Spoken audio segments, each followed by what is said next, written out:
Um Assalamu alaikum and welcome back to the Apple School of Knowledge. Uh, I'm your host Ihsanullah, and today we are gonna to deal into an important concept known as broken window fallacy. It is a very interesting and very fascinating economic principle that help us understand the true impact of certain action. So let's get started. Uh, you know, you maybe hear this word before, but I will explore this in a very simple with a practical example, right? You have to imagine, imagine a scenario where a shopkeeper window gets broken by a mischievous child playing nearby.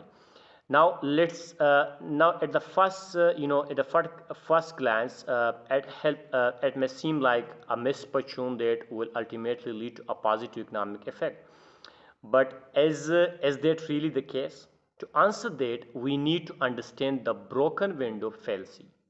And the topic today we're discussing is the broken window fallacy. Okay. Now I am walking in front of the shop with a broken window. Okay. I am walking in front of the shop with a broken window. Let's see how this fallacy play out in reality. Some people argue that the broken window is actually good for economic or for economy because it creates job for the Ijaz. Ijaz is the person who fixes the window, right? Mean he is the fixer. Now they believe that this act of destruction stimulate economic activity. What as the destruction, the broken window is destruction which has been broken by the child. Now I will interviewing the Ijaz. Who is Ijaz? Ijaz is the person who fixes the broken window. And I just go there and say, excuse me, Mr. Ijaz, can you tell us what happened when you get called to fix a broken window? And then he said that well, when I receive a call, I go to the location and assess the damage. Then I provide an estimate for the repair costs, including the material and my labor. Once approved, I replace the broken window and get paid for my services, right? Now this is the job creation for Mr. Ijaz, and this is the positive sign for the broken window for Mr. Ijaz. Now, so it seem I will say that okay, it seems like you benefit from the broken window, right? And Ijaz will say yes, in a way I benefit because I get paid for my work, for my services. However, it's essential to consider the bigger factor. Exactly, this is where the broken window fallacy comes into play.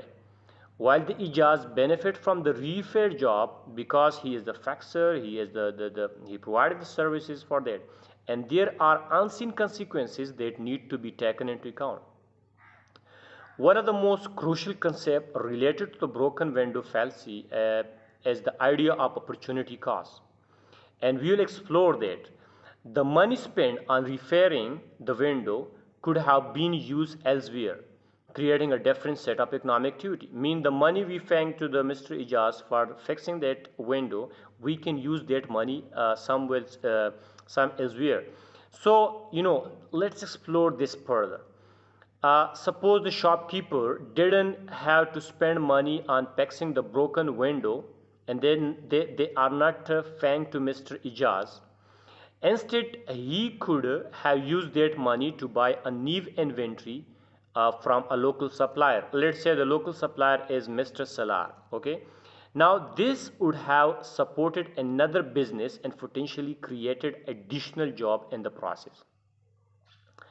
Now I will go and I will interview Mr. Salar, who is the local supplier. Okay, and I will ask that how does this the broken window impact your business.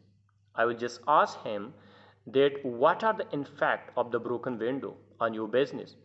And the local supplier, which is Mr. Salar, he will say when the shopkeeper has to spend money on the window repair, mean the shopkeeper spend money on window repair, mean he paying the money to the Mr. Ijaz. He has less to spend or purchasing good from me, from Mr. Salar, from the local supplier. It means I miss out a potential sale. Who will say that Mr. Salar will miss out a potential sale and may and the business is negatively affected of Mr. Salar, the local supplier. So the broken window has unintended consequences beyond the immediate repair costs. Okay, there is other consequences, and we have discussed this unintended consequences in the previous video. If you have not watched, then you go and watch it. Now the local supplier, Mr. Salar, will say absolutely it disrupt the chain of economic transaction and prevent the multiplier effect from taking place. Okay. Now, what is multiplier effect? Let me explain this. So, multiplier effect, refer to the idea that money spent in one sector of the economy ripple through other sectors, and creating a chain reaction of economic activity.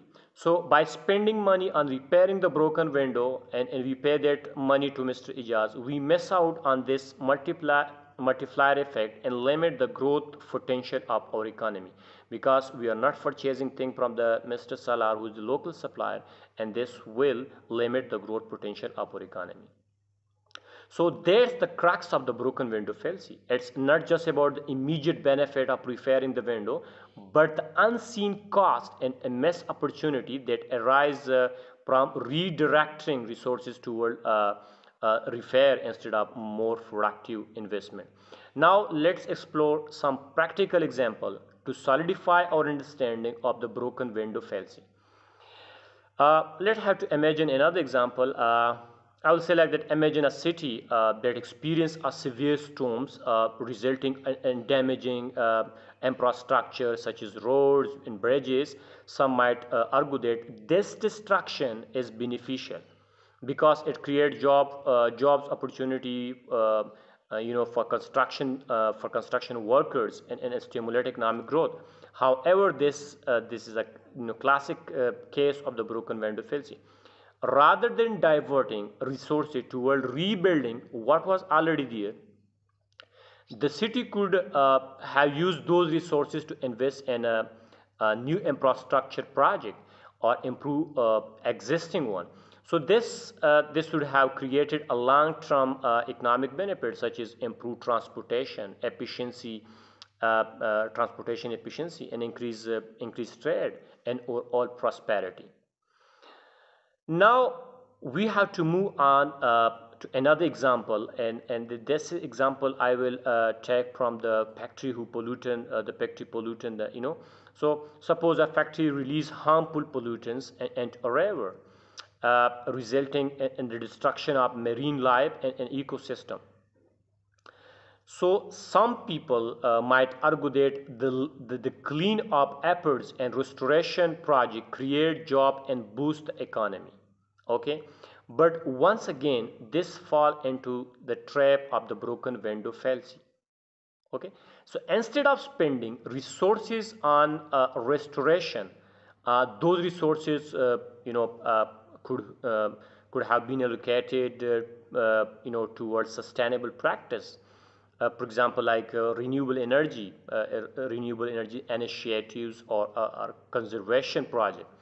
So this would have not only protected the environment but also promote long-term economic growth and healthier ecosystem for everyone.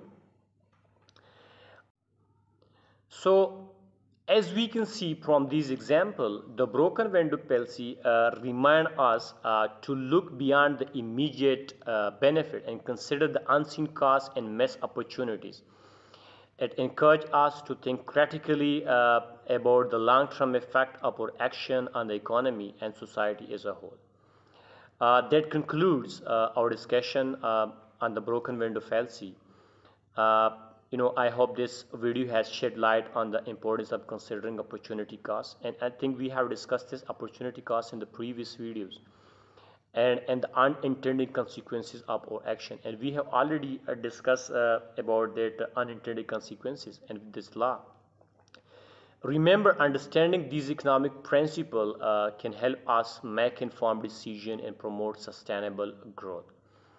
Uh, if you enjoy this video, don't forget to like and subscribe to the Apple School of Knowledge for more insightful content.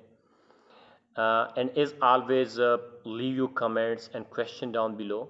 Until next time, take care and keep expanding your knowledge. Thank you.